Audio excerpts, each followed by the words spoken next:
welcome to Who Corner to Corner podcast.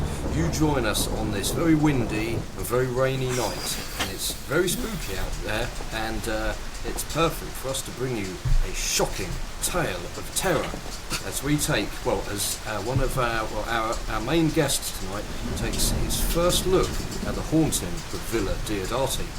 Good evening, Mr. Aldua. How are you, sir? I'm very good. Good. Your guests, your viewers rather, are going to be like, he hasn't watched the last one, and he hasn't watched it. What the hell has he watched? What has he watched? But that's the whole point of these first time kind of episodes, isn't it? It's the first time that you've seen one of these, and we get to record your reactions in real time for the delight and delectation of our lovely listeners. And I dipped in and out of this one, and obviously we scanned some of the stuff in this one. Yes. I have to say, and then we can chat about that afterwards. But there's some interesting little anecdotes. Yeah, and stuff, so. Brilliant. Well, cool beans. We discovered, Paul, that there's a couple of episodes we haven't seen. We did, didn't we? There's various classics Literally I haven't seen, but and your one that you hadn't seen was because it was lost, so you had a fairly good excuse for not having seen it so far. Well, do you know what? Also, I'm gonna add the Savages onto that as well, because those episodes were lost way before I was born and brought into this world. Yeah. So when that comes out on a shiny Blu-ray media and a lovely steelbook, I shall be watching it for sure. Yeah, that's fairly soon now, isn't it? Yeah. Can't wait. Yeah. Can't wait. Can't wait. So we're gonna fire up Haunting of Villa Diodati tonight, and try saying that when you've had a few, eh? Hey. The Haunting of Villa Diodati, Villa Dilettanti. That's the one. Absolutely magical. So this episode is, this will come as no surprise to anyone, is one of my favourites, but this is an episode that I think even many of the staunchest dislikers of 13's era would say they liked. So it's going to be interesting to see what you think of it, Al, and which to sort of inadvertently implied you were a staunch disliker of the era. I think it's fair to say I didn't enjoy it. I didn't enjoy the tenure much, but I think it's also fair to say part of the reason this one initially niggled me was if you follow the big finish with the stuff which in theory is canon, then frankly the Doctor had already met Mary Shelley. Yes. Yeah, we haven't talked about this before, did we? First rodeo with Mary Shelley and Cybermen, so it slightly niggled right off the cuff even before I'd seen it, because I'd sort of got a presse up front, I have to say with a ton of security as well, but I've got a presse of that whole season, and one of the things that came up was, oh wait, no, Doctor Who's got to meet Mary Shelley, and I was going like, well, Doctor Who's already met Mary Shelley in a previous incarnation, so that's a big get out of jail card. Yes. Yeah. So this is true. Various things like that, isn't there, through doctors meeting, well, indeed, and being don't in the forget, same place. We've also got three different versions, three totally incompatible versions of Atlantis within the Doctor Who Who'diverse as well, and lots of various things. Origin stories of Cybermen, absolutely, in the universe and the other universe, and various. So before I forget, I'll just space, I suppose. Well, yes, I suppose that there's some ways around it all. I live in a little village just outside of Horsham, and this is where I believe Percy Shelley lived for some time. Because we have the Shelley Arms pub here and Shelley School, and my kids go and various other things. So yes, he was from around here, but I'm not sure whether Mary was involved here or not. Well, I can answer a little bit of that for you, because my daughter goes to university in Bournemouth, and there is a pub called the Mary Shelley, which her and her student chums often frequent, and apparently Mary Shelley is buried at thereabouts somewhere, so spent some time. So there you go, a little tenuous link, very tenuous link there. So all right, that's funny. I hadn't associated either of those two characters with being. It's weird, isn't it? You just kind of, I kind of just have a sort of mental image of, Byron and all sort of mincing around in a pre-Raphaelite landscape, enjoying picnics and a bit of grumpy pumpy, and bit, so it's quite interesting that one's. It's funny you should say about Rumpy Pumpy and frolicking and stuff. As we will watch the story unfold before our very eyes, you might well see a little bit of that. Not going to give anything away. Doctor Who. In Doctor Who. Well, I hope it is, and not coming from your camera angle, Paul. Oh, hold on. Have I queued the right thing up? Yeah. Right. Shall we crack on then? Do you want to count us down, Jeff? Yes. Well, I'll count up to 3. Oh, all right. Are we going on 3 or 3 and? Go on 3. Yeah. On 3. Okay. Right. 1, 2, 3. There we go. Oh, bit rainy and stormy. Lake Geneva. It was a dark and stormy night I hope Lake Geneva. Accurately recreated this on the opening for this in podcast. The year of our Lord, 1816. I still say the same thing. 13th Doctor visual effects were bloody brilliant, and really good. This is spot on. 100% thumbs up from me, purely down to already setting the scene. It feels authentic, feels real. That's a good start. We're only 30 seconds in. I love the richness of the colours. Yeah. It looks the lighting as well. It's grim, isn't it? It's very dark. Yeah, it's candlelight. It is, and it's so good though, isn't it? Because it would have been candlelight, and maybe the odd chandelier when there was a party or something. But of course, we've got Dr. Polidori in this as well, haven't we? I'd forgotten about this guy because we always talk about Byron and Shelley and Mary Shelley and everything else, and we also got Polidori in here as well, who was a bit of a figure in his lifetime. Yeah, they were sort of celebs, really, weren't they? Hanging out here all together. They were like the hot young things. They were probably like a very literary version of the Kardashians, maybe. I don't know. Well, they were so famous, and this whole, telling ghost stories around the fire is an age-old thing, isn't it? It's fabulous. I quite like the way here that Mary Shelley is quite up for a bit of the, the horror and stuff, and curdle the blood, and But I like that because it would have been surprising if she wasn't. What she'd done, but I like that she's at least as equal and up there. I think that's. I could be mistaken, but I think that's a direct quote from something she was reported to have said anyway. I think so. On the night, because I think this whole thing was kind of her idea. Yes, possibly. Yeah. I love the butler in this because he's just got to put up with these young things. Yeah, it looks for really a night. Yeah, he and all their nonsense. Like this is his worst nightmare, maybe. Yeah. Exactly. He gets a babysit. The teens. More champagne, sir? Getting arsehole tonight, are we, sir? Yeah, it's kind of privileged literati of the British upper classes. Oh, because they're all getting a bit scared here, aren't they, as well? Yeah, well, there's something banging on the door, isn't it? Again, this is classic Hammer in a way, isn't it? Which obviously Doctor Who has done a lot of in the past. Has anyone noticed with good reason. How Mary very much resembles Jodie? Yeah. That was brilliant. Funny. Loved that. That was a proper carry-on screaming moment, wasn't it? It was, wasn't it? Yeah. I'm not sure whether I like that or not, because I quite like my drama straight, and that was a bit Red Dwarf for my liking.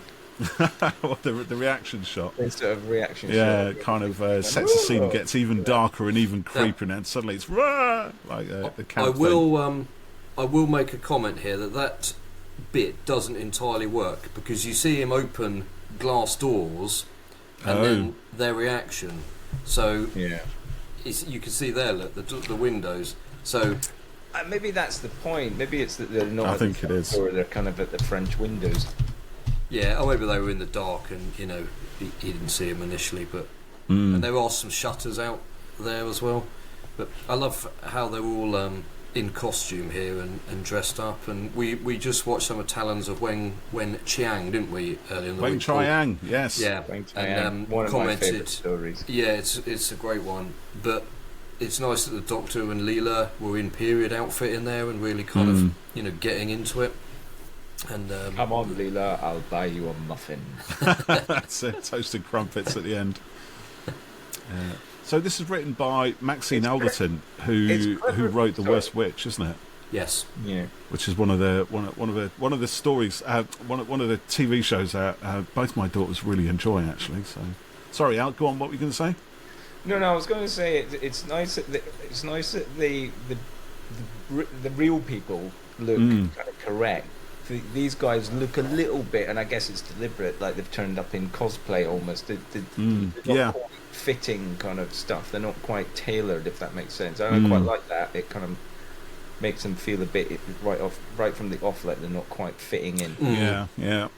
Yeah, agreed. Well, again, sort of when we were talking about what the talents of Wen Chiang, we were looking at how the Doctor almost likes to put on a costume and sort of play act his way into an assumed role.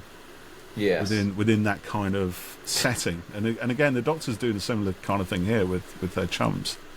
And that bit there where she sort of hyped it all up a bit. We're going to go and meet Shelley and everyone, and they're just rolling around on the floor like drunk, teens or something.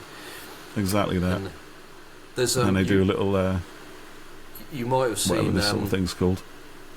There's a outakey bit from this scene where someone on the crew has played some banging trance or something, and they're all dancing to it. Really? And Jodie's like stomping around dancing. It's really good, funny, but especially when they're in those kind of outfits. I quite like the fact that she looks like this isn't her first rodeo in dancing. She's kind of and she's almost sort of like slightly doing it tongue in cheek. Look at him. It's the bored butler again. He keeps rolling his eyes, doesn't he? He's forced to play the piano. Yeah. So at the moment, there is very much a sort of camp tone to it, isn't it? You know, it's almost like it's not quite taking itself seriously right at this moment. So it's kind of going against expectations, I think, until we start to see moments like this. You know, when you see a baby in a crib near a window with lightning flashing outside it, you know something spooky is going to go on here, I think. I quite like that bit as well. Jodie's trying to sort of egg them on to start writing. All there. What was that? Yeah, something throwing a vase around. Yeah. Another quadrille. Yeah. No one's in the mood for any serious ghost story writing right now, are they? They just want to have a bit of fun. She's just trying to get them back on track. Yeah. So one of the things I like about this, which I started to say a minute ago actually, was the fact that Doctor Who obviously does a lot of Hammer and horror pastiche. You know, it sort of goes down to that, and and this is the story of Frankenstein, the genesis of Frankenstein, which is one of the biggest pillars of that Hammer House library of wonderful things. Yeah. It all starts here, doesn't it? Yeah. So this is almost like, in a way, it's kind of that sort of Doctor Who looking at its own roots. It's almost a little bit self-referential. And which is why I love the fact that it's, even at this point, a few minutes in, it's still going against expectations. Yeah, it's kind of creepy, and it's given us all these things, but it's also very camp. And then suddenly we get a bloody hand coming out of a painting and skittering across the floor. So I must admit, the first time I was watching this, I was thinking, what the hell is going on? Because it's such a mixture of different things, and yet... I don't know how many times I've seen it, but I still can't take my eyes off it. Yeah, I agree. I think up to now it's really good. I think the only thing that slightly niggled me so far is the I really don't like stories where the Doctor kind of comes in and triggers historical events. Like they were talking about ghosts anyway, so the Doctor was sort of turning up and saying, "How about writing a really amazing ghost story?" It feels a little bit forced, rather than it's like, oh, here's history, take it all in. It feels like, oh, we're pushing history, and I'm not as keen on that. I just think that. But is that what's actually happening here, though, Al? That's the thing. I think the Doctor's trying to push it on, but as you'll see, it's not quite going the way that she wants it to. She's not really influencing things. I don't think she's trying to get things back on track as such, but there's something else happening here in the background. There's a lot of fast cuts. I do like the hand. That was pretty cool. I'm guessing that is a Cyberman, but I could be wrong. But I find to pin. I shall pass no comment on that. No, we shall see. They're right next to it, that painting, aren't they? These two now. Oh, and she's got the hots for someone that she can't have, hasn't she? Which is obviously very similar for Yaz. Yeah, I think has she got the hots of Polidori again? I think so. Yeah. Yeah, because yes, does she say something like, they don't see you properly or something like that? His eye do seem to wander. Yeah. Yeah, I don't think she named who it is yet. It's very weird. I'm kind of watching it with subtitles, so I've got the sound down, but I've seen it so many times I can almost hear the sound. Yeah, it's a strange one, isn't it? Because it's the very definition of that cliche, the dark and stormy night so far. Yeah. But they're seeing things, aren't they? They start to creep themselves out, I think. Oh, there it is. Yeah. Oh, she does one of my favourite moments in this episode with a hat. Oh, yeah. And he's a right lech, isn't he? He's... Well, Byron's starting coming on to it now, isn't he? It's Mrs. Doctor, I like that as well. Yeah. They call her Mrs. Doctor. Shelley's not there. I wonder where they filmed this. It's a great location. It's the one thing they got right with her. I would say, so that sounds terrible. Sounds like the one thing they got right. But the fact that the Doctor is one of the many things they got right for her. There you go. I'll put it right for you. Yeah, this interpretation is that the Doctor is asexual and literally wouldn't notice a come on if it danced down the street with a big placard saying "This is a come on." Yeah. It's. I think that has always been. I can trace a lineage from that kind of thing, and the 13th Doctor straight back to the 4th and before, where it's like, it doesn't matter how besotted somebody is with them, they just kind of like, really? Yeah, don't see it. Yeah. Paul McGann was excellent at yes, definitely. Which is exactly what happens with 13, and it just makes me think of a moment in Rosa where she's in the hotel room, and I think it's in the hotel room, and Graham puts his arm round her when they're sort of pretending to be husband and wife, and she just does this little look at his hand on her shoulder as if to say, like, what are you doing? Like, because she got no idea, and it kind of throws her a bit. Yeah, so I think you're right there with that out, and she's oblivious to all this, Yaz and everything.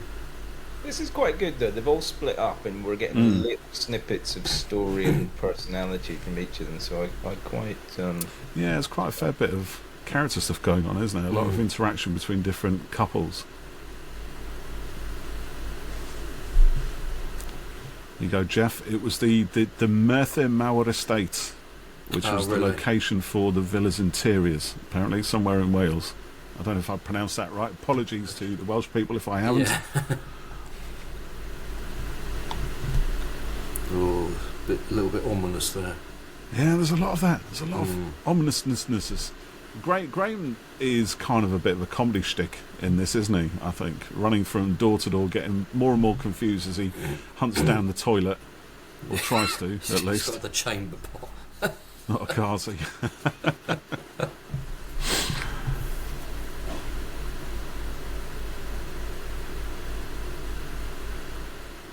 Oh yeah. Oh, this is so Ryan suddenly finds himself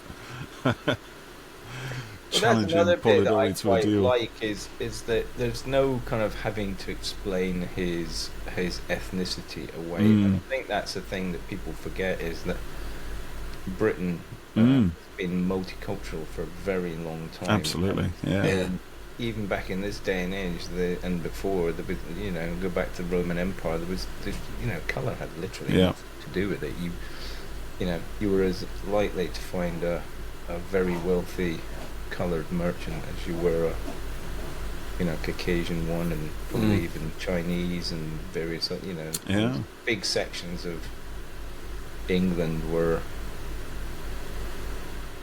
Oh, here comes the hand. Face hugger. It does look a bit like that, doesn't it? Yeah. It's a bone. It's bone. Yeah, it is. Oh my God, it is a face hugger. Yeah, or a neck hugger. Strangler. Strangling Ryan at the moment. Now this is some of that great sort of play acting, isn't it? Like Christopher Eccleston with the plastic hand in Rose. Yeah. Similar ending as well. Pan it to dust. It's very old bones, Al. Again, this is a very doctorish moment, licking the dust and and immediately figuring out where it comes from, how old it is. She very 10 and 11, that, isn't it? Yes, he licks the wood, didn't he, in Tooth and Claw, and when they go to the telescope room or the library, and Jodie does it with the Earth, and It Takes You Away, doesn't she? She does. I think the Fourth Doctor does it a few times as well, actually, or sniffs the air and there's a bit of a finger in the air and stuff. It's kind of a recurring conceit, a bit of fun, within Doctor Who.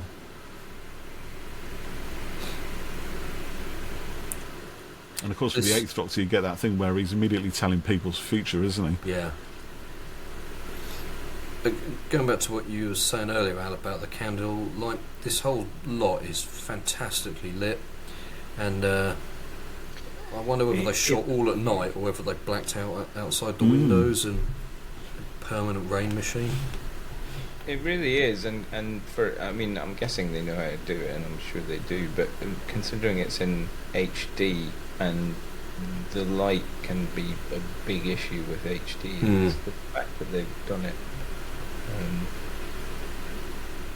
It's not blowing out anywhere, and it's still all visible, even though it's dark and moody. There's no kind of there you go. I love a plume. I love a plume, mate. Can you do a plume hat accessory, Al? Any chance of one of them?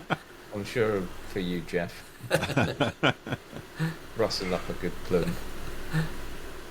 The thing is, as well, the Doctor doesn't realise how ridiculous she looks in this, which is again so Doctorish, isn't it? But it's very Fez, Yeah, absolutely. Yeah, it's the same energy. You're trying to work out what she's wearing.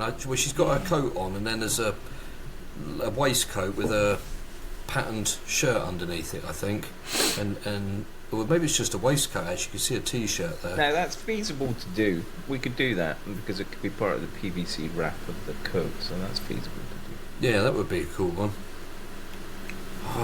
You could do an Ashad and Villa Diodati 13.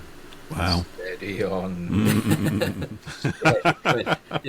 Across the nation, people are stirring listening to this now. You said what? Yeah, I'm not putting any words into anyone's mouth. Ashad turned out to be one of the most bloody expensive figures I ever scanned. It was a freaking nightmare. Really? Because of all the bits on the suit? It was a nightmare. We went down there and we scanned it. And it's silver and very reflective. And it's completely asymmetric. So it wasn't just a case of flipping it. So when they took it back, Andrew Teal, who was doing the sculpting on it, basically had to literally look at reference photos and go back over everything and clean up every little detail. So what should have cost, I think about £1,500, I think ended up costing about £7,500 because it was just ages and ages of clean up and rework and fixing, only to never do it. And then not to do it. Yes, you're right, because certainly the face is not symmetrical, is it? And then the suit, one arm is different to the other, I think. Because of all the damage, and part of it was transparent, which I don't know if it shows up on film, but there was like a silvery, semi-transparent material, and then he had the sort of Morbius one arm, I think, is free, and it's a sort of hodgepodge, but it was literally nothing symmetrical, so all the detail had to be cleaned up individually. So just because it was silver, it just bounced around and it just became all kind of like fuzzy detail. So Andrew, in fairness, basically saved millions of Doctor Who fans, thousands. Hey, how can I get Andrew's email address and get the data off him? It's not going to work. It's my data.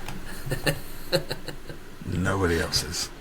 So this is where things start getting a little bit weird in the villa, isn't it? Yeah. When they trying to leave one room or find themselves walking back into the same room.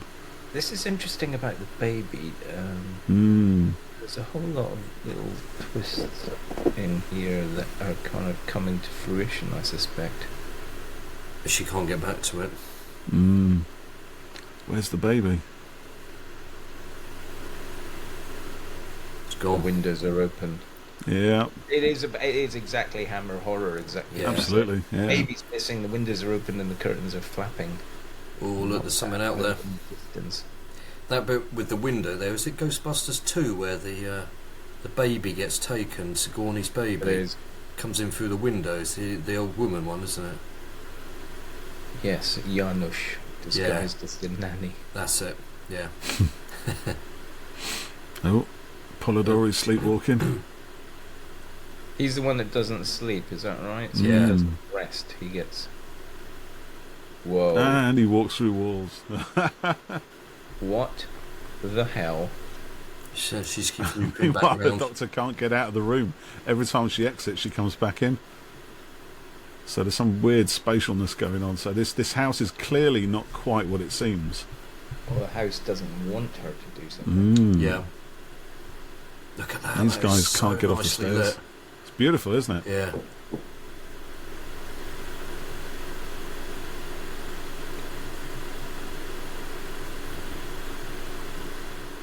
This is where we have long moments of silence while we're watching this again, isn't it? Yeah. So Graham can't shake off these two freaky figures either, can he? These apparent ghosts. Thinks I'm seeing dead people. So is this space-time sort of folding in on itself? Not quite, although it's not far off that, I don't think. Or is it a nexus point where different space-time intersects? Not quite that either. Damn it! Good effort, though. Good effort. 4 out of 10.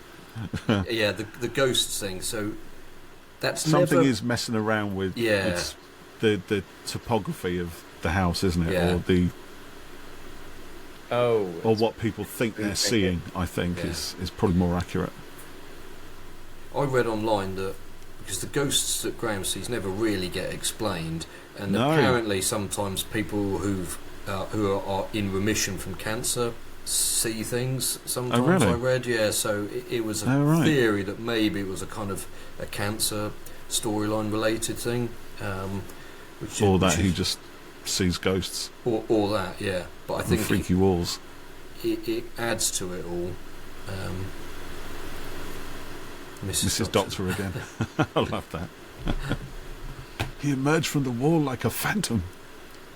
So you can imagine now, if this was actually happening to a bunch of 20-year-olds, it would be totally freaking them out, wouldn't it? You know, because everything is here that would just start them thinking about the horrors of the supernatural. Byron's not giving up on the Doctor, is he? No, and he's determined. He's all brash and confident, and when he gets scared, he literally puts Mary in front of him. Yeah. And he put, what was her name? Is her name Clara? There? Is that... Oh, the not other girl? Mary. He hid behind her just there, didn't he? Yeah. And the Doctor's slightly telling him off for being a lech. Oh. Claire Claremont, that's her name, that's her character name. It's something like that. Put your hand through the wall, Doctor. He is asleep, so he can't see the illusion that's it, exactly, yeah. So he's got the house mapped into his subconsciousness anyway, so the walls that are not walls.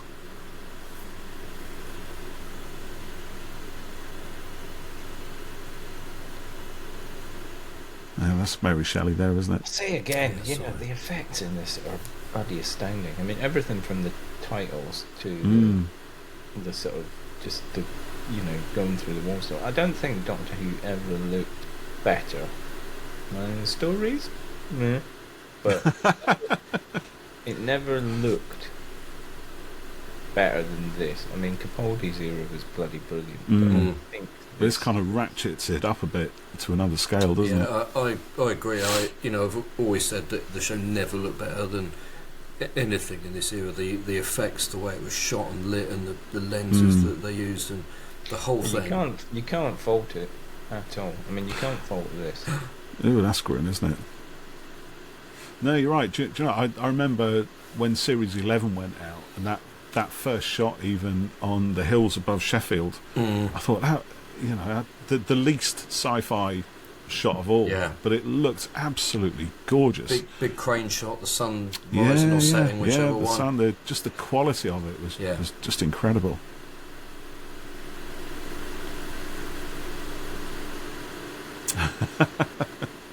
So this is where things start closing down on them now. So what, those camper elements are pretty much gone, he says, as Jodie does a brilliant moment. And we have self-animated bones in a bell jar, a couple of bell jars, which again, pure Hammer, pure Edgar Allan Burroughs, what's his name? Edgar Allan Poe. Yeah.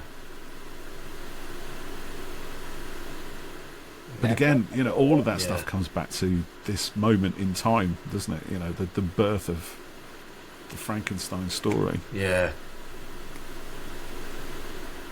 So it's almost like you can write any cliche you like. Caught up in the romantic movement, isn't it? And the gothic horror and all the stuff came with it. It's amazing. Right that when so many of these sort of tropes that we have now, like Dracula and all the other stuff, are kind of like basically creations of this era, but they're so now entrenched that we forget. I know, that's it. Yeah, absolutely. And there's so many of them yet to be born at this point in time. When Frankenstein first came out, it was it being written by a woman was downplayed, I think, wasn't it? Because it was such a shocking book. And they sort of, a woman can't have written this sort of thing, and it was a little while before her name was put on it properly, I think. So they can't see that clearly, can they? Okay. So there we go. Yeah, you're right, Jeff. Yeah, she didn't really get the respect that she deserved. No. It's riffing. It feels like it's riffing slightly off the 11th Cyberman, but you don't see it properly until...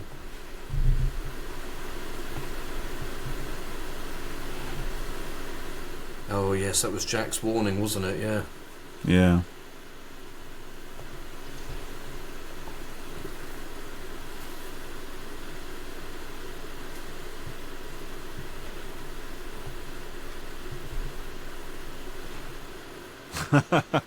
The tension in this story now is absolutely... It's a little bit like Fugitive of the Jadoon, isn't it? It starts off one thing and then switches and turns into something totally different. And it continues switching as well. It continues piling on, horror after horror, tension upon tension, and the threat just increases. You still haven't had a great look at his face there either, so he could just be a normal Cyberman at the moment. There's a vague mention of Bill Potts later, isn't there? It's interesting. I'm feeling some vibes of the 11th Doctor house story with the traveller lost in. Oh yeah. And I'm kind of hoping it's not too similar to that, but no. That sort of idea of a ghost being someone caught in a time stream moving through, I'll be slightly disappointed if it kind of turns out to be... I like Kide, that's a good one. Yeah. I like the way it's presented more than the actual story of it, I think. Yes, I had an interesting discussion about this one the other day with some people that I think... and I know a lot of people like Ashad as a concept, but for me, the minute you portray the Cybermen as a bloke in a suit, which this kind of does, it diminishes them a little bit. Ooh, that's an interesting point. In a way that I've always thought that the robotic-looking Cybermen that don't have anything organic don't quite work as effectively. Well, for me, I can understand. The fact that you can see his sort of face inside the cyber helmet just for me implies that it is a bloke in a suit, and that's a shame, because I think the Cybermen are the most terrifying when you see he's got a real arm as well under all that plastic. So that's a nod to the original Cyberman. That's what I was going to say. Yeah, and for me, actually, I think the Cybermen are more horrific when you can see that they have organic parts of them. You know, it's the reminder that they're like us, that they started like us. We could become them, and they're the kind of mantra that they used to throw at the Second Doctor: "You will be like us." You know, that kind of thing. You know, it's almost like, you know, whatever future humanity goes down, you're going to become Cybermen, or at least that's what they want us to imply.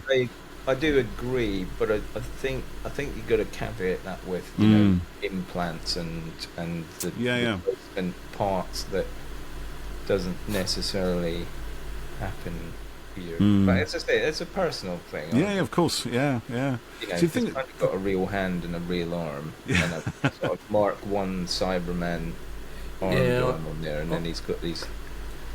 Like, I think if there was a bit more RoboCop there, and you kind of got his face as if it had been stretched over something else. I don't know, because I mean, for me, he's an absolute psycho. This guy as well. He's a total bastard. He really is. He's a failed Cyberman, isn't he? And he's kind of got himself into a sort of cultish mindset. He believes he's born again for a reason, that he's doing what he is to. Which is totally sociopathic, and he's dangerous. He's so dangerous because he thinks it doesn't give value to anything else. There is no kind of remorse. There is no redemption in this person as well. And I think if he was completely robotic looking, you'd think, okay, well, he's a malfunctioning robot or something like that. But no, he's a malfunctioning person. He's a person. You know, he could be us. We can see that he's human, despite all the plastic and the metal and everything else. There is a bloke in here who could just be one of us, and he's a total freaking psycho. You know, the Cybermen didn't make him a psycho. He always was. They've kind of, being the Cyberman has kind of empowered him. It's given him that kind of divine objective that he perhaps felt he needed, and which he's kind of running with. So it makes him absolutely the biggest threat I think we've seen in Doctor for a long time. Was astounding. I mean, they when the chap came in who played him to get scanned, they even made him put his sort of silver contact lens. Oh yeah. Oh really?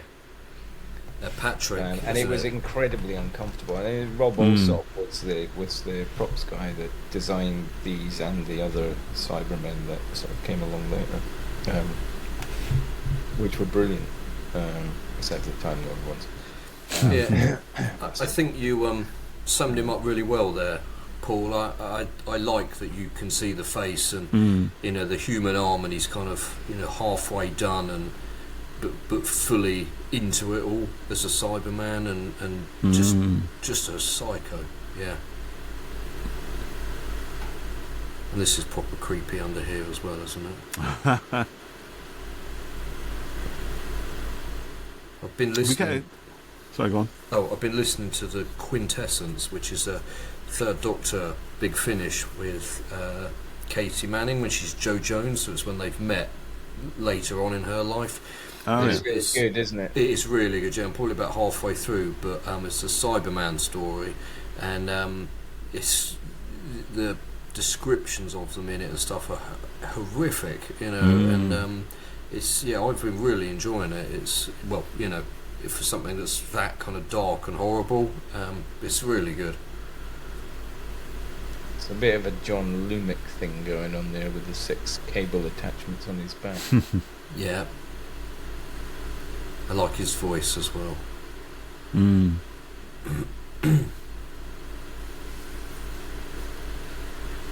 So this room here with all the notes and the sketchings on the wall is proper lunatics room, isn't it? It is again. Yeah.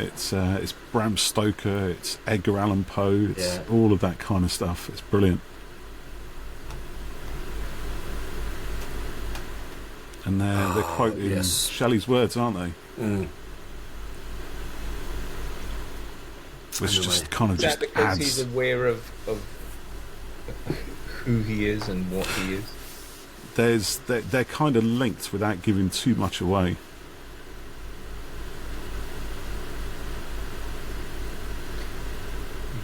It feels like it's going to be a case of sort of real life mirroring fiction, which I'm guessing is the story. A bit, yeah. See, and I think I like about this actually as well, just thinking about it, is the fact we get some really good confrontations between Jodie and Ashad, don't we? You know, she's face on with the monster in this, you know, and gives him hell for her as well. You know, she doesn't take his bullshit lying down. It's a minor complaint. Why would the Cybermen have silver teeth? Did they have terrible gums? I think they had them in Attack of the Cybermen as well, didn't they? In you know, the half converted guys in that. And in Earthshock they got silver chins as well, don't they? You see the chins through their helmets. So you could see there was something organic, but the silver teeth seems a bit like cyber grill. Maybe the bones are replaced with. What's that? Cyber grill. Don't you call it a grill when you get your teeth done?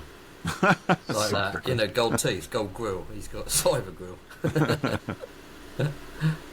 Maybe the bones are replaced with something metallic and stronger, perhaps, and it comes out through the teeth. It's probably just me, but if that had been a sort of half zombified sort of skull, you know, with the eye socket replaced by something cybery, and the vocal cords just sort of moving, you know, like when you have your vocal cords damaged and they have something that's kind of meh. It kind of, I don't know. It's a bloke in a suit. I'm sorry. That's all I see. It's a bloke in a suit. He's playing it being a Cyberman, but he's not doing it for me. Ow! I don't know what to say. You know? He's not doing it for me. I mean, if they'd given him a green screen arm and had like the old Furiosa kind of Terminator arm, I would have been like, yeah, bang on. But he's brutal. I mean, look at this guy. He's an absolute nutter. You know, it's like I see. One thing I do like about this era is the fact that the monsters are human. Do you know what I mean?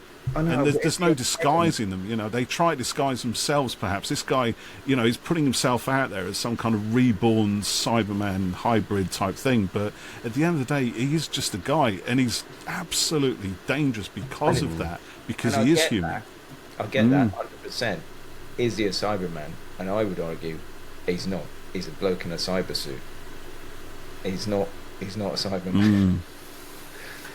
He doesn't behave like a lot of Cybermen. Give him that. I'll give you that, because he's much more emotionally driven, emotionally charged than they tend to be. Did say there, you know, you haven't got your inhibitor chips and stuff sort of in there. Yeah, that's it. Yeah. Oh, this is back more into the sort of Nightmare and Silver kind of Cybermanites territory. Oh, there was that jar. Down that route, then why would the nanomites stop at just sort of part cyberization? So you've got a couple of questions. See this explanation of some of the ghostly activity with Shelley trying to make himself known, and they couldn't see him.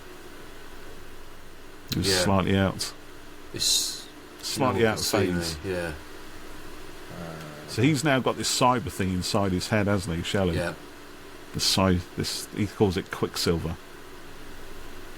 Which one? Almost reminds me of that moment in Lord of the Rings when Gollum finds the ring in the water.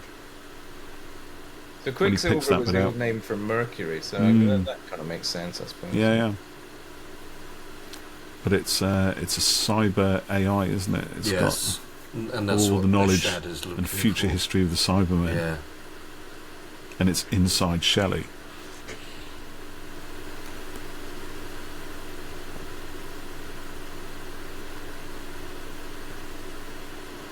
The Cyberium, that's it. Yeah. So this is interesting. This sounds like he's harking back to the Cyber Wars. Yeah.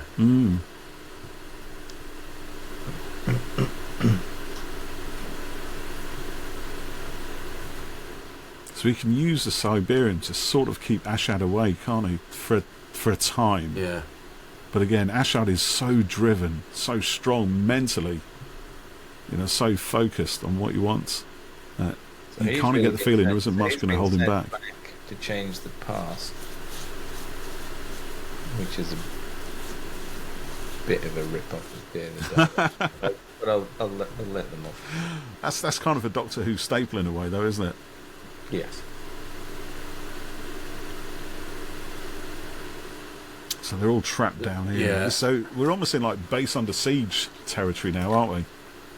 You know, this is because, well, I've only seen 2 stories so far, but it's a bit of a trope, isn't it? They're sort of like, we're all stuck in a crypt. The threat from outside. Yeah, it's true. And the 2 you've watched with us, yeah, they're both good point. Got a bit of base under siege. Yeah, this is Cello under siege. This is just one monster, though, isn't it? You know, whereas Orphan 55, they were surrounded by. Where's the coal chute? Why can't they get out of the coal chute?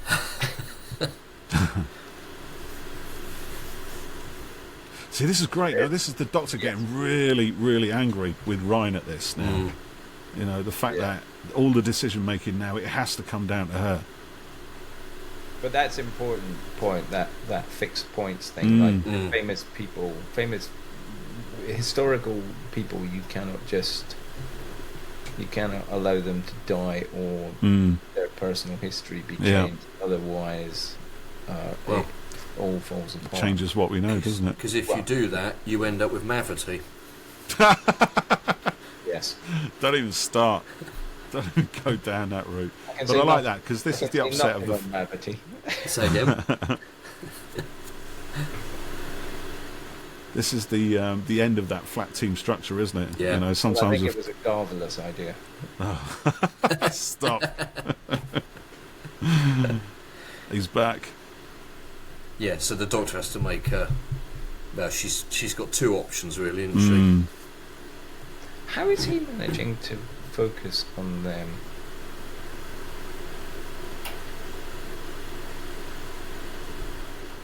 Ooh. So now we get Shelley standing up to him, don't we? Yeah. And she's strong as well, isn't she? You know, there's a lot of strong women in this. Yeah.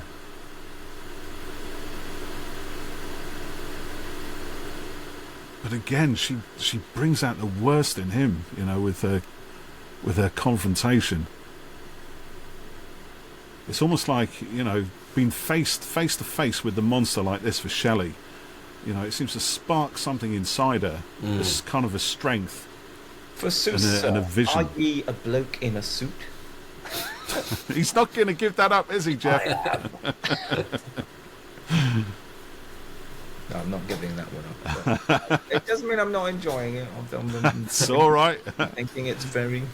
It's a bloke in a suit. I'll give you that. It is, but I like the bloke in the suit, so we're good. See, now we kind of think here that perhaps Mary Shelley has actually got through to him. Yeah. That there's a flicker of emotion. He spared her baby child after all. But then the reasons for him doing so, because he was a runt. One thing sickly. I will say is that I think what's not as obvious here as it was when you saw the costume up close, and I'm not sure why, but the way they had done his makeup, he did look cadaverous. He did look like he was a dead man. Yeah, right. So he did not look. But it's one of the interesting things about this is, again, he doesn't look like that classic sort of. For me, Cyberman, it's a dead thing in a suit. Yeah. I know they kind of bolted stuff on and stuff, but essentially, oh, blimey! What the hell is going on there? Oh, so the Cybermen, is that like a Gestalt entity or something? It's like the AI it's of cyber AI, isn't it? Yeah, the Cyber history AI. of future of the Cybermen, and he wants it, but they fight over it.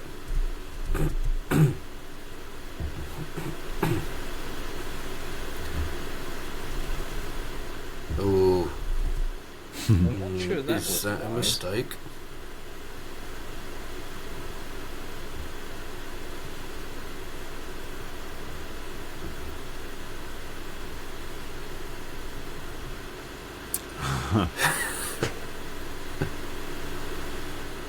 Sorry, this is probably really boring to listen to at the moment.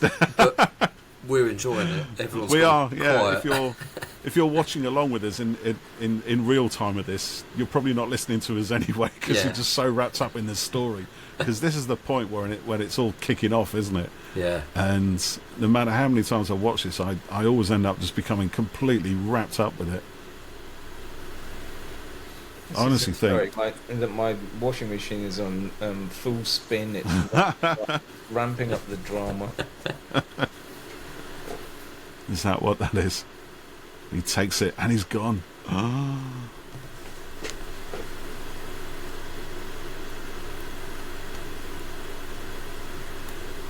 Oh dear. He's gone. Tactical error number 1. Yes. Is it Praxius before this, Paul? Because at the end of that, she says that they're like, "Where are we going to go next?" And she says, "How about we go visit Mary Shelley?" Or something like that, isn't it? Yeah. Was it Praxius before? Or was there? Or was it Can You Hear Me? Was there one after that? Can You Hear Me? It was. Yeah.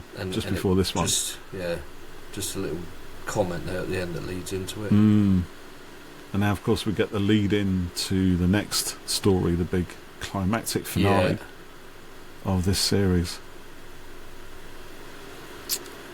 One of the things I like about this part as well, and I think we might have talked over it, was that the Cybermen and the Doctor have this very complex and quite catastrophic relationship, don't they? Because you said there, Jeff, she mentions Bill, which she does, and obviously Bill was destroyed by Cybermen, became a Cyberman, and of course we have Adric as well. You know, the one of the biggest companion deaths that actually meant something, you know, to the Doctor, and she still carries that kind of trauma. So I think that's the interesting thing, though. I don't know if you've ever read David Banks' book, which was done sort of mid '80s, but his postulation was that essentially Mondas, and obviously a parallel Earth, but leaving that out of the equation for a second, his postulation was that Mondas kind of exited.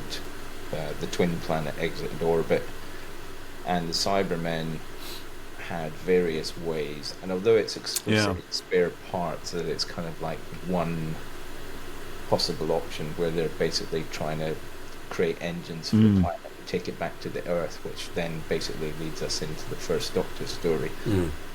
But the postulation is that there were offshoots of that cyber race, the cyber nomads, that basically went out to the galaxy to kind of create and expand the cyber race, essentially. And that's the bit you don't kind of get in spare parts. So in spare parts, it kind of leads you up to the point where you think everything's fine, the Doctor and Nissa bugger off, and you basically got the Mondas continuous on its way. You think the Cybermen are dead, and then Zheng turns up and basically says, "We're going to restart all the production." And then, but the nice thing about that is it kind of means that, you know, the Doctor encountering Cybermen on the edge of a black hole could still happen. Yeah, absolutely. Could still happen. All these little offshoots of the cyber race. The whole philosophy is, you know, the cyber wars could happen, but that's the reason they kind of keep coming back, which I quite like, is the fact that they kind of exited Mondas. Some stayed, some went, some left, some and they sort of spread out, and they spread out. Some ended up on Planet 14 and what have you. There's that kind of family tree almost, isn't it? I can see it in the book. You know, where it's kind of drawn, isn't it, with all the different types of Cybermen, with, you know, some from over here, some from over there, some from Mondas, like you said. Exactly, and it's the reason that they sort of evolved the look, because in some places the technology has marched on, and in some places the technology kind of went down a cul-de-sac and became a bit more primitive. So, and I quite like, you know. Yeah, I do. Yeah, which again, it's like no matter, it kind of shows the Cybermen as a sort of fixed inevitability of some form of humanity, because don't forget, the Cybermen, they're always human in form, aren't they? They're never something else. I think the only time we saw cyber something else is Cybermats, which are manufactured, and the Cyberdog things in that story. The shades, which again are manufactured, right? They're created by Cybermen. So, you know, the Cybermen are always very recognisably human in form. So no matter how no matter where the Doctor goes, or no matter how humanity develops, or in wherever in the universe, it's almost like there are always Cybermen waiting. Yeah, which is and as a product of technology. Yeah, exactly. Yeah. I mean, sorry, at the end there, which we talked over, I thought it was quite interesting. Without sort of moralising, it was quite nice that everybody had kind of come out of that experience. Yeah. A little bit of changed. Yeah. So that was quite. And Mary Shelley ready to write the story of a lifetime. Yes. Yeah. Well, I hope you somewhat liked it, Al. I did. Sorry, I don't. I did. I thought production values fabulous. I thought I've said it a ton of times. In terms of Doctor Who, the program, it never looked better. Questions I still have that hang over from the last time is I still think the Doctor's costume is naff. I just don't think it's particularly cool. No matter how you dress it up, it just looks not cool in a way that almost every other Doctor Who costume. What? Not even with the plume helmet that she had. So I still have questions for that. I like the basis of the story, albeit I'm very much of the opinion. But timey-wimey, Paul McGann might have met the Silver Turk and he might not have remembered it, and it might be a sort of slight alt-Earth thing. So I don't even have too much of an issue with that. I thought the story was, for the most part, pretty good, albeit it did riff off a couple of other stories, you could argue. But again, I don't... You can forgive that a little bit because there's quite a lot of Doctor Who that riffs off itself from time to time. So I don't know. I like the historical and social context that everything was done in. Did I like Ashad? No, I think he's not classically a Cyberman, and I don't get the threat. And it's weird. I will go back and re-listen to it with the sound because I don't get, and for that reason, I don't get the threat. I don't get the threat and the horror that I felt I was gonna get because the whole trope of leading into this and the whole sort of feeling of it was we were gonna get something quite sort of horrific and a bit kind of in the way that what's the best example I can think of? Best example is probably something like Image of the Fendal. There's certain points in that thing where you're like, Jesus Christ, just that note of the sort of like going grrr, that low level bass note. Yeah, I know what you mean. Distinctly uncomfortable. I didn't get that from this because it literally felt like a bloke in a suit thundering around.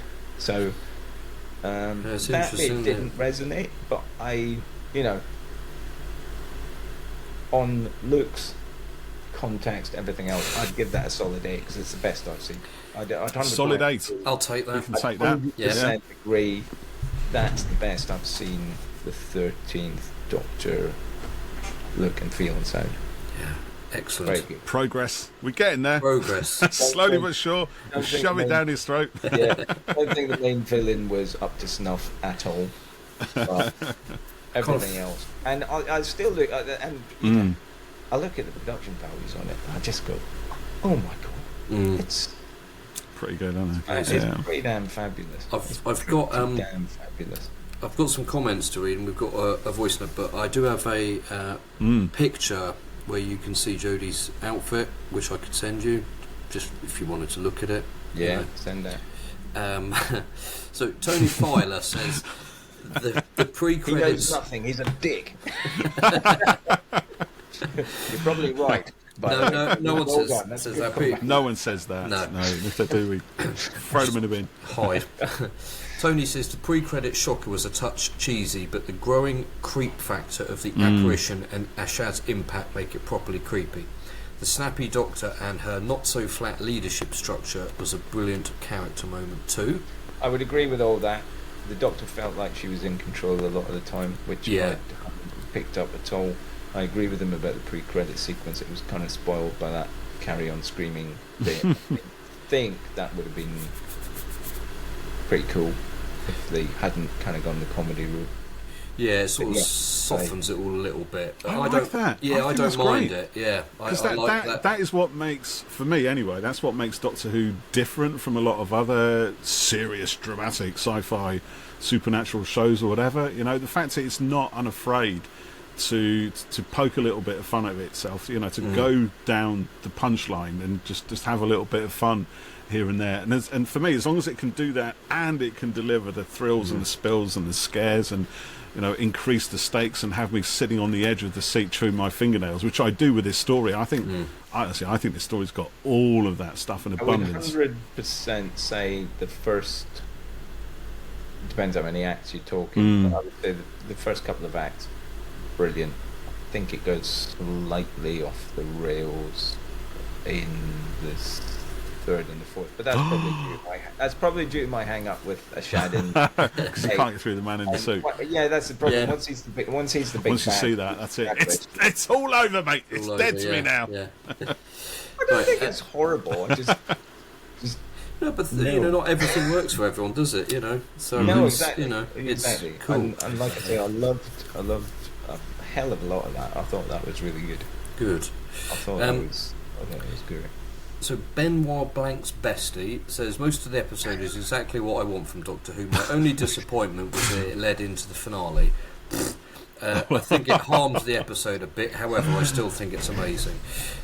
Ian Banks says I love the portrayal of Byron as the edgelord he was. I don't know what I don't know what an edgelord is. Edgelord. Yeah, I don't know what that is, but cool. But he's not. Maybe it's an Antipodean thing. Yeah, Ian. He's a dude. Yeah, have to let us know. The story is terrific, and even though I'm not a fan of quote-unquote an alien-inspired this amazing work done by humans historical stories, the scene between Mary Shelley and Ashad is superb. Yeah, 100%. Gaze in Space says Jodie's performance in this episode was incredible. The scene in the cellar with Ryan and how we saw the hardness the Doctor had hidden behind her happy-go-lucky exterior. Right, so that's what they raise is and it's back to the bloke in the suit thing, and I'm not letting it rest. But I'm not letting it rest for a specific reason, which is coffee everywhere. Which is, I think that person made a brilliant comment, which is, I don't get the relationship between her seeing Ashad and her suddenly going, "Oh, a man made of parts," because if you think of the historical and social context, essentially he's a mechanical man. He's not a part man. And that goes back to my thing of it's a bloke in a suit. I think if we'd seen less cyberization and more bits as if he was a bit more of a mishmash of components, I think you could sort of say, well, there's a brilliant inspiration there for a man, you know, and had he been struck by lightning and kind of animated at the beginning again, it would maybe kind of just feed into that thing. I think it's a little, so that might be one of the reasons I have an issue with it. It's maybe a little bit removed from the Frankenstein story for me. I thought their point was really in that effect. I see where you're coming from. I mean, obviously, I completely disagree with you, but because I like the fact it's removed from it. Because I think if it had literally been an assemblage of parts animated by lightning, and then Mary Shelley suddenly goes, "Oh, I'll make a story out of that," I think for me. All right, I know I'm probably making it a lot more crass and crude than you're saying, but you know what I mean? For me, that would be say like, oh, well, obviously she's going to do that. It's just so expected, you know, and I like to be challenged by something I didn't expect. And I must admit, the thing that really got me in this story, and still does, is Ashad just being a bloke, being a total psycho human, you know, with just happens to be part cyberized. But the fact he's recognisably human makes him 100% more scary, more terrifying, because he could be any one of us. He could be walking among us, as we know they are. You know, we see these, you know, these absolute nutters, you know, in the news who do horrific things. This is that guy, you know, and they're not covering him over in a mask. They're exposing him and saying, "This is what we can do. We don't need to be a Cyberman to be the monster." Given talents of Wang Chiang, should Henry Gordon Jago have written Phantom of the Opera 400 years? I wonder. Or 200 years too early. 100 years. Was it? When was Phantom of the Opera written? I don't know. Actually, I don't know. I thought it was pre. It's probably French, actually. I suspect. I think it is. Yeah, it is. Very good thing. That is a very good point. It's a good counterpoint. Do you make it explicit or do you make it sort of? In this case, I would favour explicit because I think it didn't work the other way. But I 100% get that you don't want to make it like her talent didn't just come up with that. So I think it's the choices you make when you're creating a story like this of its nature, isn't it? I think you go down this route, you go down that route, and you go down that route, you follow the logic of and I the agree avenue with you chose. I guess Doctor Who should always be touching history, but not necessarily enforcing history. But it does both, though, doesn't it? It'll be quite subtle in some ways, and other times it'll be right in your face. It's almost like whatever we think Doctor Who is, there'll be another story come along that just utterly breaks it and goes against everything we loved about that particular something, which is one of the reasons again why I always keep watching it, because I always am surprised, regardless. It's also one of the reasons, though, I think there's a danger in kind of always, I always hark back to the Tom Baker years, and he kind of buggered off, and he was in space a lot, a new planet, and you can do parodies of those Earthbound stories, like you can do the Frankenstein thing on a different planet. Like Brandon Morbius. I think the danger of constantly doing historical kind of like he's meeting Mary Shelley.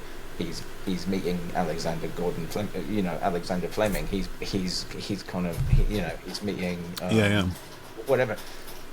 There's a danger that the Doctor is kind of in every moment in history, which some people might argue he is. They probably are anyway. Yeah, exactly. But with all the time and space out there, I think Mary Shelley, had you set that story.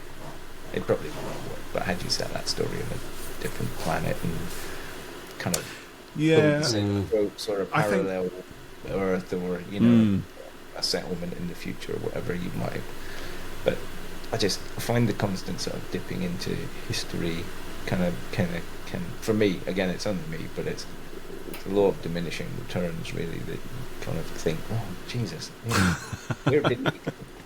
I look at it as going back further than the Tom Baker era. So it's almost like, and I mean, one of the things Chris Chibnall said to us was that he's almost consciously starting from scratch.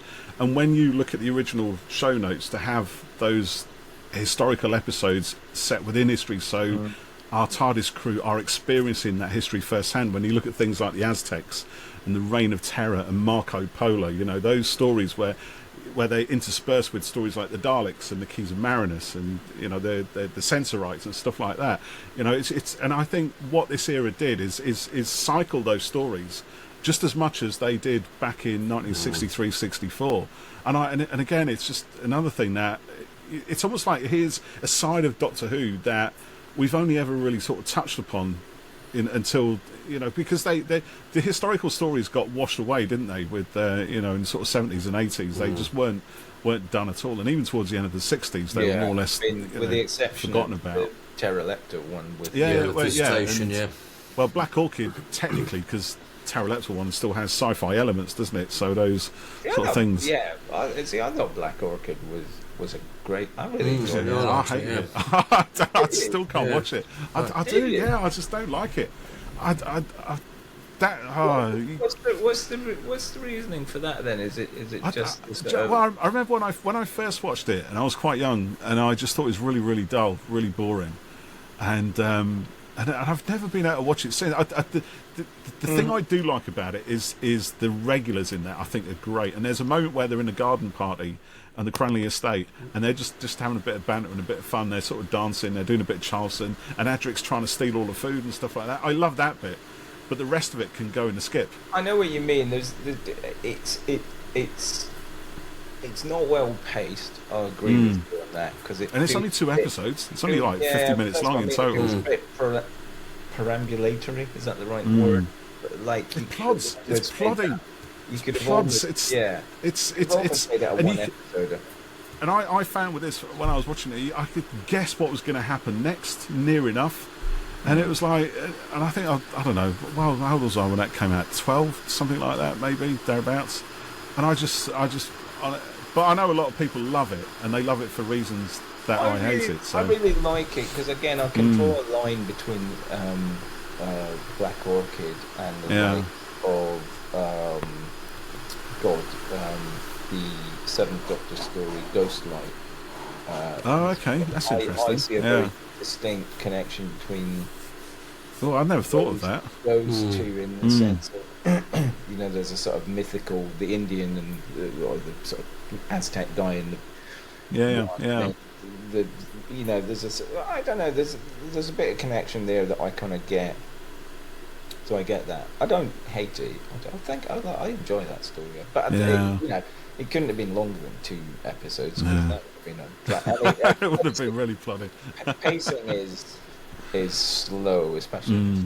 I think it is there, and it's not directed particularly in a way that helps it either. I think naturally it is a slow story, and I can take a slow story provided there's enough to keep me interested. There's a lot of texture, a lot of richness. No, I mean some of the stuff with the Doctor playing cricket and stuff. I know it was his character and it was his costume, but that's it. Yeah, let's identify this Doctor as a cricket player. Justify the costume. And didn't need that. And it's also set in an era where there was barely enough for 2 people in the TARDIS crew to do. Let alone 4. Yeah, exactly. You had 4 people being carted around in a fairly linear story, and it's kind of like, oh, Nissa has a double. Really? We were saying, weren't we?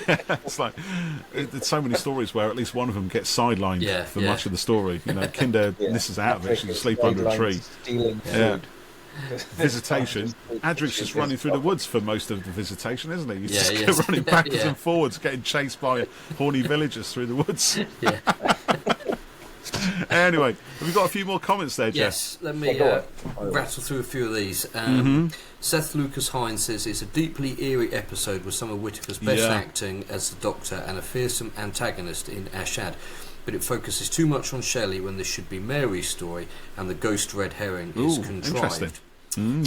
Ken Holtzhauser says the standout scene for me is the Doctor, who had been pushing a flat team structure for the last few seasons, pushing against that and giving her companions a glimpse at her Olympian viewpoint. I said that. I agree with that. Yeah. Amy says Ashad came across as really threatening and scary, and I love that. Bertie Odell said a wonderful episode. It's got everything: fabulous production, bit of Thasmin, great moments of humour, then it slides into pure gothic horror with a helping of sci-fi. Patrick O'Kane's Ashad is chilling, best villain in years. And then most of these comments, I'm just going to kind of skim through a few of them. There's a lot of them, isn't there? Yeah, we did get a lot of this.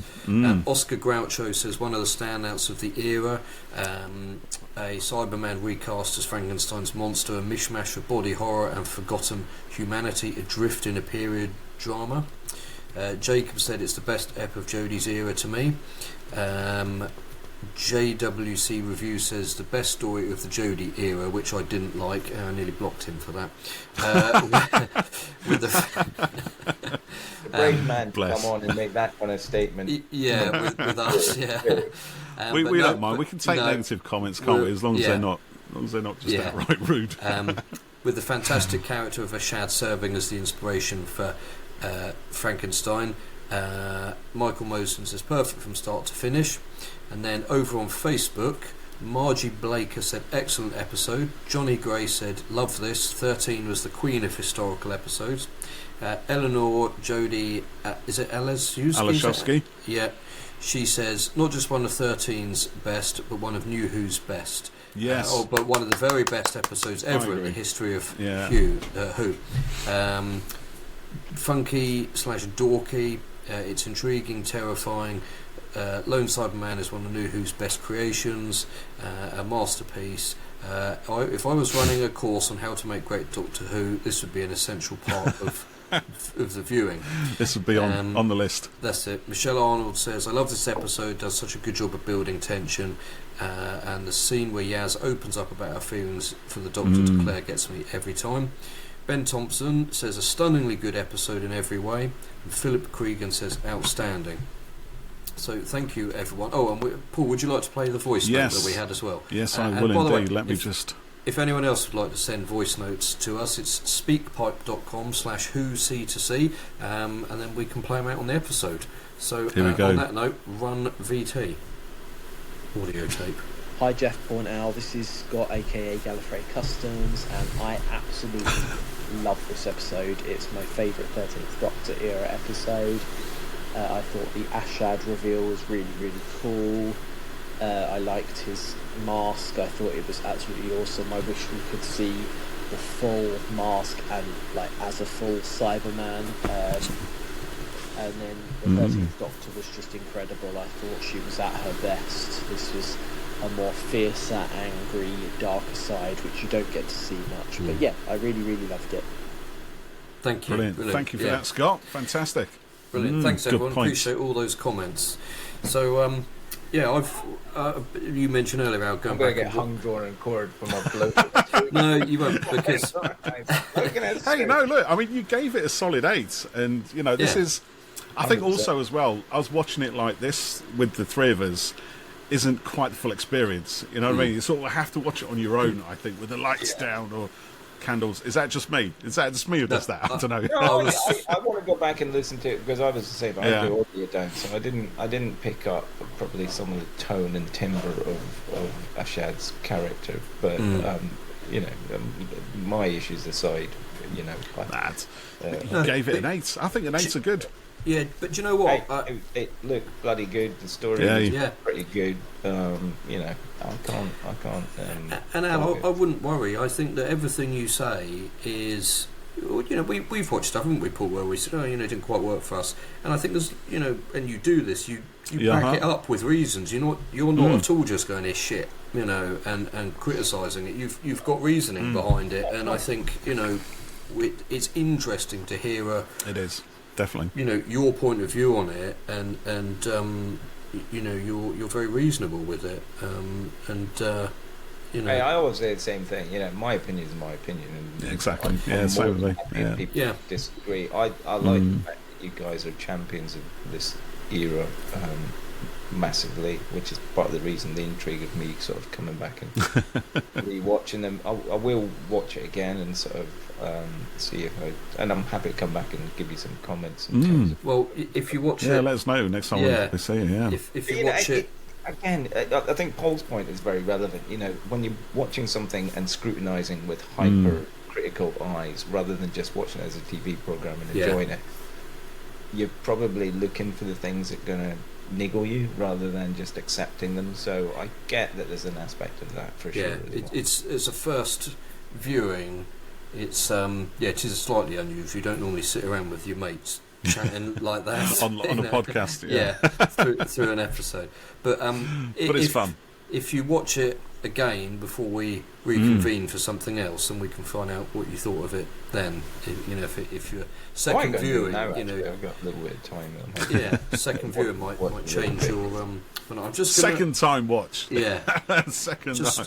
I'll just quickly send you that picture whilst we're. Do you know, it's amazing how often sort of stuff you don't like initially kind of grows on you. It's happened to me a couple It's true, of times. Yeah.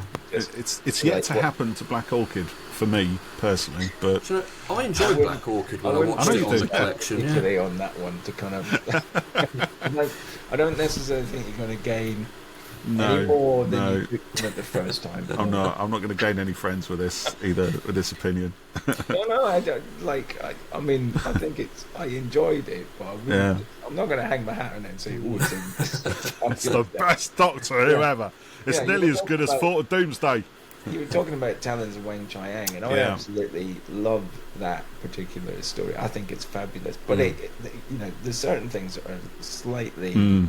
Kind of controversial now. Indeed, the hot potato is an issue, but so is dressing somebody up and sort of pretending that they're, a Chinese guy, which they sort of did. I would argue it was more effective than maybe it could have been, but it still doesn't excuse the fact.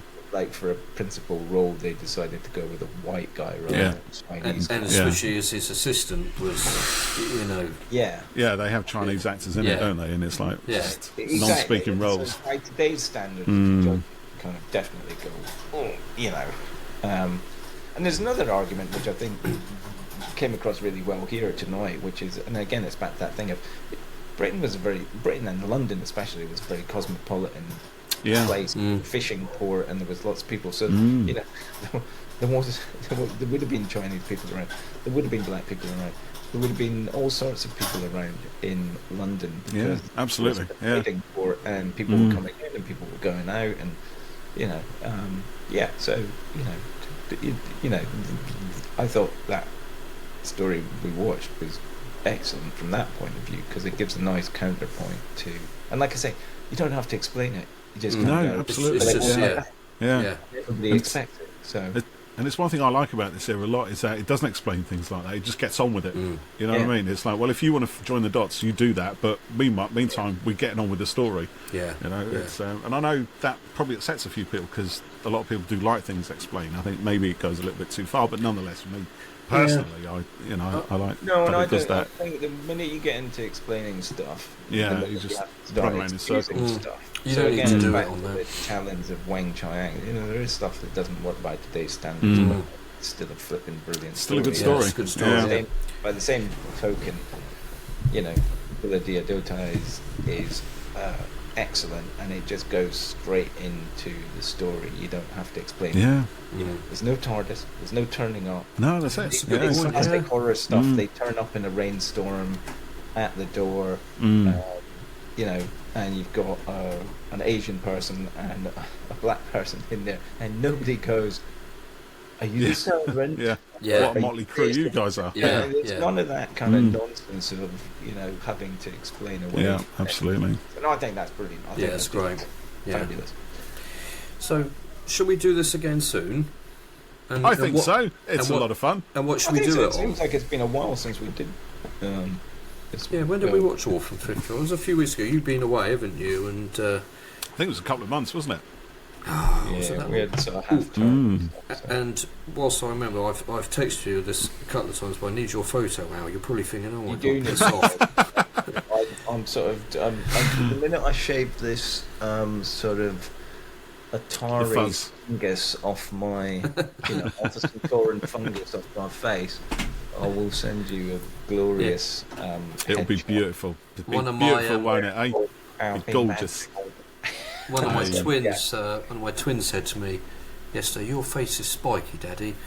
Can you get rid of that before you give me another snuggle?" I said, yes. Get rid of that. All right. And then your face is like sandpaper. Yeah. You strike a match on that.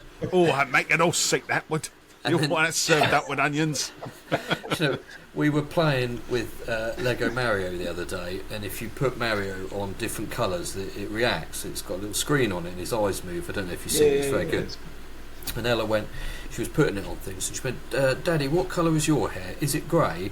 And I went, "Well, it is now, Ella, but it used to be brown." It's just got even greyer. The moment you said that.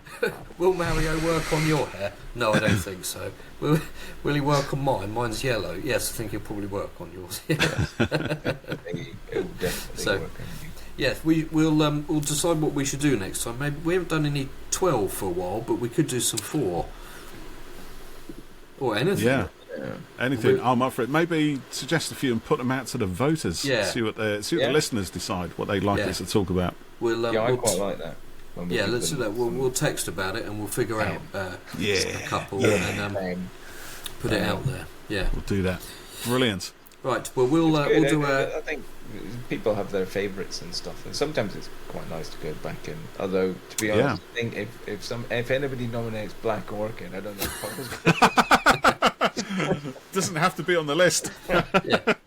Oh no, that one didn't make the short list. Sorry about that. Black it's not Orchid, even. Also missing. Yeah.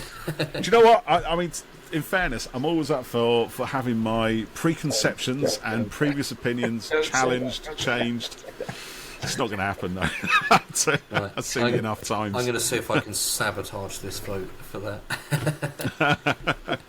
Right, well, listeners, if you're still with us, thank you for listening to this rather wonderful episode. We've enjoyed it. I hope you've enjoyed it. Thank you to our wonderful guest, Mr. Al Dewar from Character Options, who joins us yet again. So thanks for that, Al. Really appreciate your time and popping on, mate. Always good. So until next time, stay with us. We've got more things coming up, and you're going to love it, guaranteed. All right, from all of us, bye-bye for now. See you soon. Bye. Bye.